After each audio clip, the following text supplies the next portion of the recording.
حضرت علی رضی اللہ تعالیٰ عنہ کو اللہ رب العزت نے ایک الگ ہی مرتبے اور مقام سے نوازا تھا، اور اب رضی اللہ تعالیٰ عنہ کی فہم و فراست کے لیے اللہ کے حبیب سرکار دو جہاں حضرت محمد مصطفیٰ صلی اللہ علیہ وآلہ وسلم نے دعا فرمائی تھی، اور یہ اب صلی اللہ علیہ وآلہ وسلم کی دعا کی برکت تھی کہ آج بھی شیر خدا کی فہم و فراست کے چرچے پوری دنیا میں ہیں۔ اب رضی اللہ تعالیٰ عنہ کے بارے میں حضور اقدس صلی اللہ علیہ وآلہ وسلم نے فرمایا تھا کہ میں علم کا شہر اور علی اس کا دروازہ ہے۔ یہی وجہ تھی کہ حضور صلی اللہ علیہ وآلہ وسلم کے وصال کے بعد بھی لوگ اپنی مشکلات کا حل جاننے کے لیے حضرت علی رضی اللہ تعالیٰ عنہ سے رجوع کیا کرتے تھے۔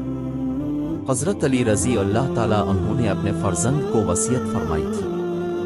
جن کو ہم ایک کامیاب زندگی کے اصول بھی کہہ سکتے ہیں۔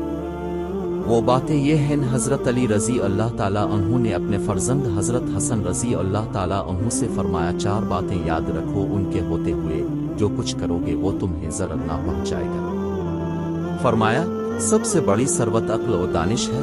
سب سے بڑی ناداری حماقت و بے عقلی ہے، سب سے بڑی وحشت غرور خود بینی ہے، اور سب سے بڑا جوہر ذاتی حسن اخلاق ہے۔ اے فرزند، بے وقوف سے دوستی نہ کرنا، کیونکہ وہ تمہیں فائدہ پہنچانا چاہے گا تو نقصان پہنچائے گا۔ اسی طرح بخیل سے دوستی نہ کرنا، کیونکہ جب تمہیں اس کی مدد کی انتہائی ضرورت ہوگی تو وہ تم سے دور بھاگے گا۔